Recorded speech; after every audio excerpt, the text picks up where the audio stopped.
One of my students recently emailed me with a question that near enough every Mandarin learner struggles with. Why is Mandarin so hard to understand? They'd seen me on the 大树中文 channel and they were wondering why I could understand everything that the hosts were saying. So in this video, I'm going to give you a complete roadmap of how to skyrocket your listening comprehension.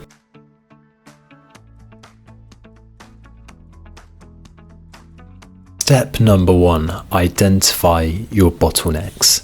You see, businesses spend ages working out where things aren't going as well as they should be before trying to fix them. Bodybuilders, before giving themselves the next plan for their competition, will work out what muscle groups they need to work on more in their next training block. And the list of examples goes on and on here. You see, we've got to do the same. We've got to identify the bottlenecks that are holding us back from understanding Mandarin when we listen to it. And to help you out a bit here, I think there are 5 main bottlenecks that over the years I've seen in my own learning and in the learning of many Mandarin learners that I've worked with. And these are accent, speed, vocabulary, sentence structure, and the final one, which I like to call conversational listening block. To give you an example, recently I had a student come to me who said he was absolutely fine having conversations in Mandarin, but he couldn't for the life of him understand 加油儿女. And I actually had a chat in Mandarin with him, and I quickly realized that the problem here probably wasn't vocabulary, and the sentence structure wasn't really the bottleneck here, because he was doing pretty well in those areas as it was. So the bottlenecks that we worked out were actually 2 things. First, accent. 加油儿女 has quite a strong北京口音, and for that reason he was struggling to understand the program. As well as this, it was speed. So in 加油儿女, the actors would speak really quite fast, and added with this Beijing accent, it would make it quite hard for him to understand. Now, in terms of vocabulary, if your vocabulary isn't big enough, you're going to have a big problem understanding things in Mandarin with your listening. That's pretty self-explanatory. Now, for sentence structure, if you don't know the chunks and the patterns, the building blocks of the language that make it up, and the way that these building blocks are used to actually structure how native speakers think, then again, you might find yourself struggling because the sentence structure of Mandarin is just so far from English or from your mother tongue. If you want some more help with this bottleneck in particular, I would highly recommend checking out my free chunking PDFs, which include a load of sentence starters, common sentence starters and common sentence patterns that are used in Mandarin pretty much on a daily basis in any kind of conversational setting. And also check out my free email course, which kind of goes into the idea of chunking that bit much deeper than I can in this video. Conversational listening block is a really interesting one actually, and I actually faced this when I'd been learning Mandarin for about 5 months. I had always spoke Mandarin online, and I had always listened to Mandarin, listen to podcasts and watch TV shows, this kind of thing. And then when I first started having conversations in person, not online, I was like, oh man, this is completely different. Why am I struggling to understand?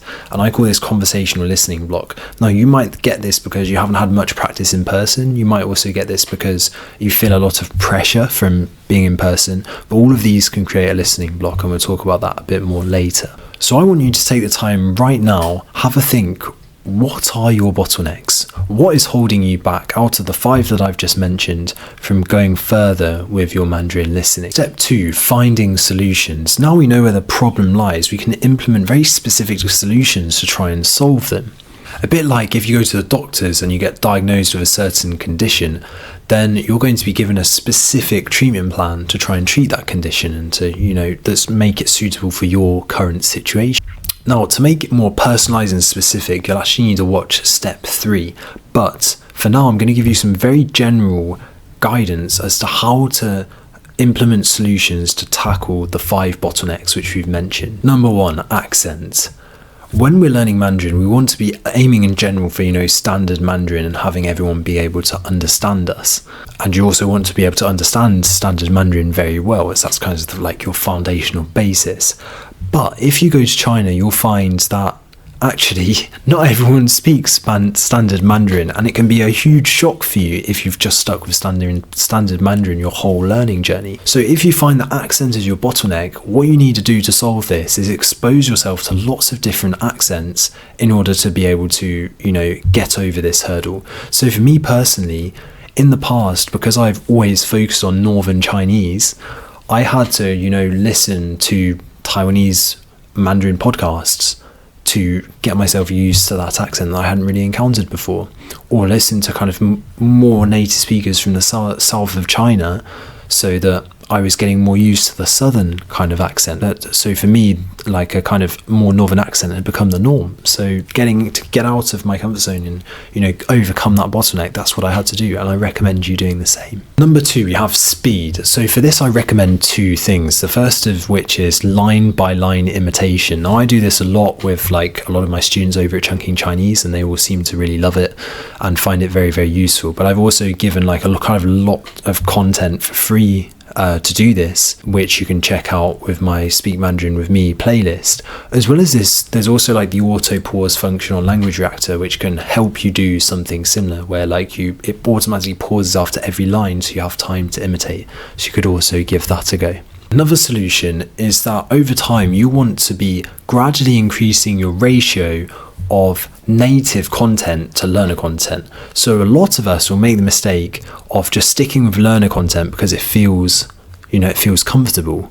But at some point you've just got to take the plunge, as it were, and just dive in at the deep end and start gradually increasing that ratio of native content to learner designed content, so that you can actually get used to the speed of native speech. Now, vocabulary I've spoken about in loads of other videos, so I'm not going to go into it in much detail here. But the simple answer is just make loads of flashcards for the new words that you're learning, so that the amount of new words you come across becomes less and less over time as you've gradually used flashcards to kind of build up a huge vocabulary. Sentence structure, as you learn in chunks, not just learning in individual words, and definitely don't learn out of context. So I think it's absolutely fine to learn individual words in the context of a sentence. However, I think it's very useful to learn the common sentence patterns, common sentence starters, and the other chunks and short phrases that make up the fundamental building blocks of the language. So I definitely, if you haven't already, definitely check out my PDFs to get started with that and learn a little bit more. I genuinely promise you that if you take the time to learn chunks so well that you can use them yourself and they just roll off your tongue, you'll find that for the time investment, you've learned one chunk, you're able to make like hundreds, if not thousands of sentences based on that chunk. It's a really, really good way of kind of leveraging your time to get really good gains in terms of speaking, and also when it comes to listening as well, because you'll find that native speakers use chunks all the time.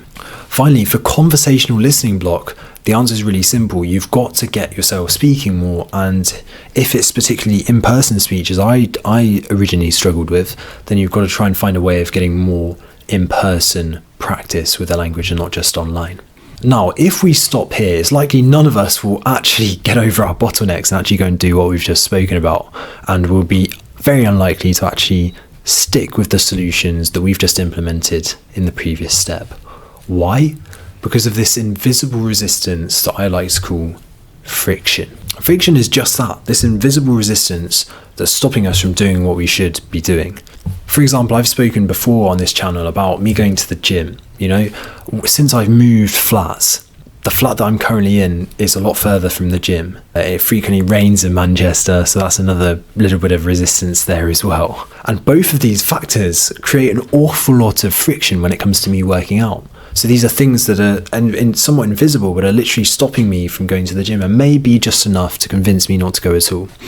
So to reduce the friction, I decided to buy a set of dumbbells and work out at home, and then I'd have no excuses, and my brain can't trick myself into saying, it's raining today, or the gym's too far away. These excuses start going away, and the friction is a lot lower. It's just like, I just have to come to my lounge, pick up the dumbbells, and off we go.